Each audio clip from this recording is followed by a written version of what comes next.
It was the find of archaeologist Mikhail Sapkowski's life, buried 100 feet beneath the earth in the historic site of Tenochtitlan. It had once been the seat of the Aztec Empire 500 years before. On this privately funded archaeological dig, he discovered an artifact of tremendous importance, an Aztec sarcophagus, a receptacle for the dead, covered in Nahuatl pictographs ascribing great religious significance. He stood at the edge of the excavation pit like a man witnessing the second coming as the ropes and winches pulled the ornate coffin up from the pit, wondering just how preserved the remains would be inside. This would make him a hero of the archaeological community, and especially his colleagues in the Mesoamerican department back at the university.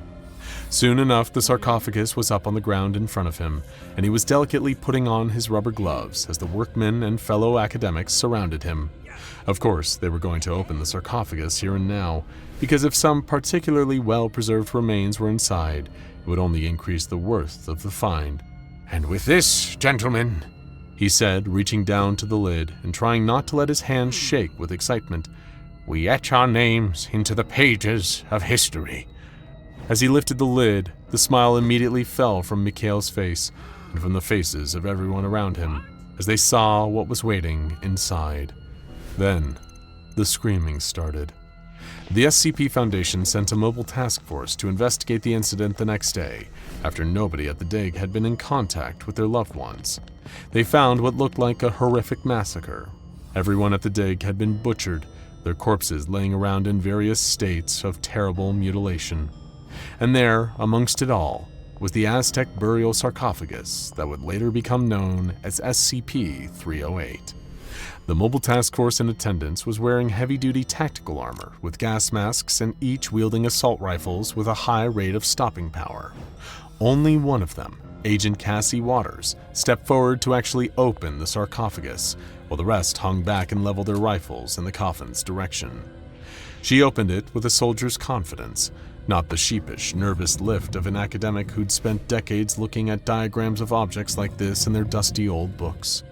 For a moment, when the lid was lifted, her eyes widened, and then the rusty blade of a Spanish rapier plunged into her throat, perfectly lodging between armor plates and slicing open her major arteries.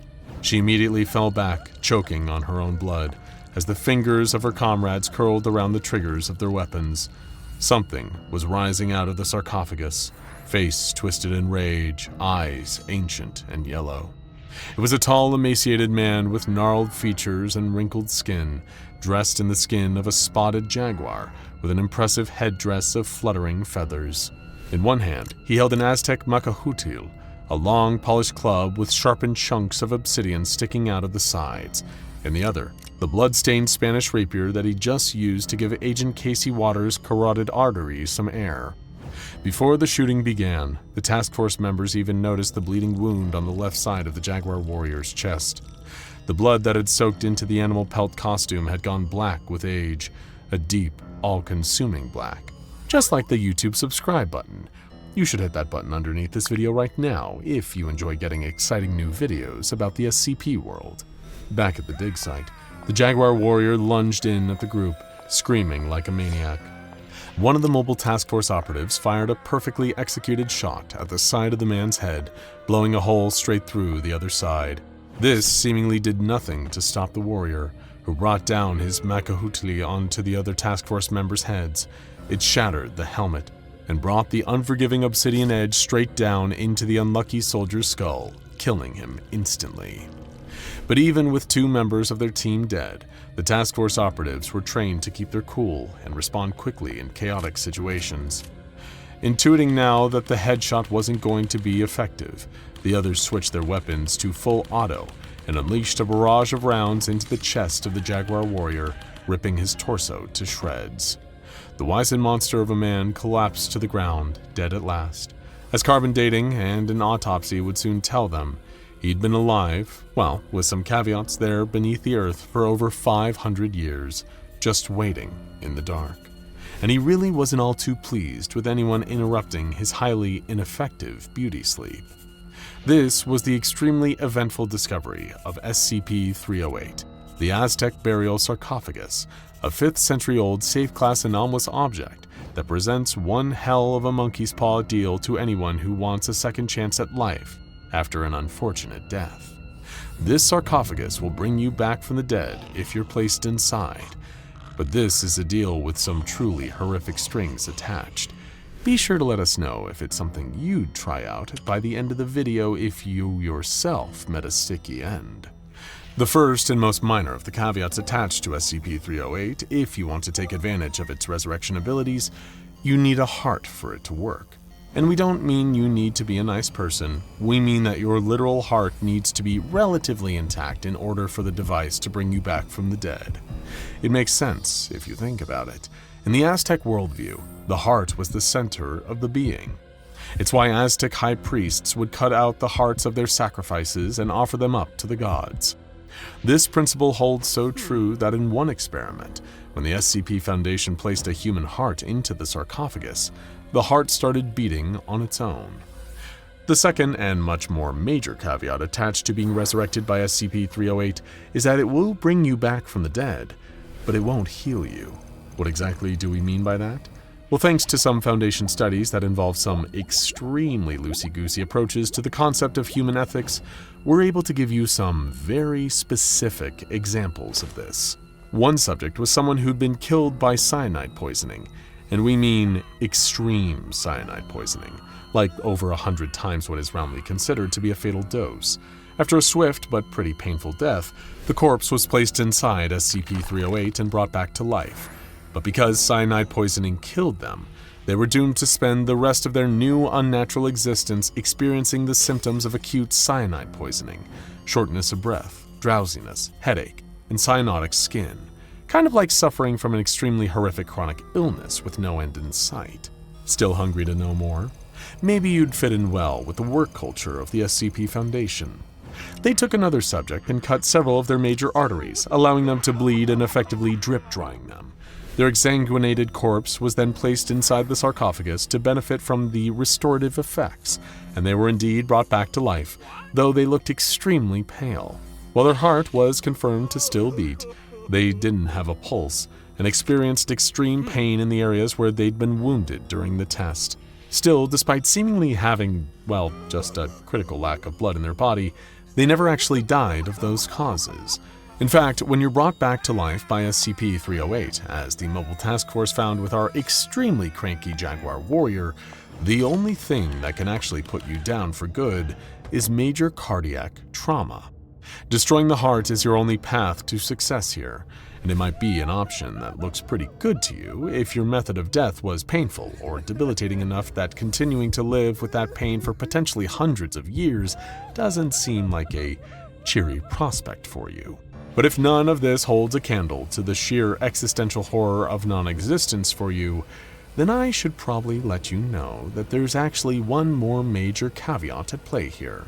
For people brought back from the dead by SCP-308, SCP-308 itself becomes an object of raw, terrifying obsession. You'll want to get in that box no matter what, with biological mechanisms similar to a serious drug dependency. And as with the case in the first case study, you'll be more than willing to employ extreme violence against anything that stands in the way of you and climbing back inside SCP-308. This is part of a wider range of psychological effects at play too. Typically, people brought back with highly visual injuries, which of course will never heal, will experience rapid psychological deterioration as a result of the unnaturalness of their new condition. Do you think you'd be in a great mood if you had to live forever with a painful bleeding wound from getting run through by a sword or mangled by a car accident? It quickly becomes your own little personal pet cemetery, and you'll always begin to understand why zombies in movies are always trying to crack open everybody's skulls. How does the Foundation know all this, you might ask? If you guessed extremely disturbing human experiments, then congratulations, you nailed it. Feel free to take any prize from the middle shelf. If we gave you every test log for the times that SCP-308 has been tested, rest assured that right now you'd be every bit as stark raving mad as any of the subjects. But we've selected a few of the most, well, let's just say, illustrative to get the point across. One of the earlier and most wide-ranging experiments was on a healthy member of D-Class personnel. The Foundation wanted to test whether there was any limits to non-cardiac physical damage that someone could take while still being revived by the sarcophagus. After he was first killed by being suffocated by a plastic bag and placed inside SCP-308, he came out appearing to be remarkably healthy and in relatively good spirits. Then, they repeatedly lacerated him with surgical instruments. Pain reaction typical of someone experiencing that. Then, he was eviscerated. Then, like our earlier test subject, he had all of his blood drained out of his body. After that, he received severe burns to over 90% of his outer body. He was then shot multiple times by trained marksmen, being careful to avoid the heart, then electrocuted, and then given a lobotomy with an ice pick. Incredibly, and in a stunning indictment against the sanctity of human existence, the D-Class was actually still alive.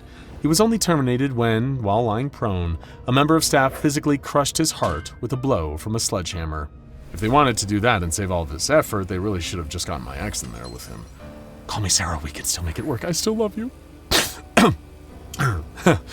My apologies, that was unprofessional of me, not like the Foundation bringing in a member of D-Class personnel who'd recently naturally passed away due to stage 4 small lung cell carcinoma.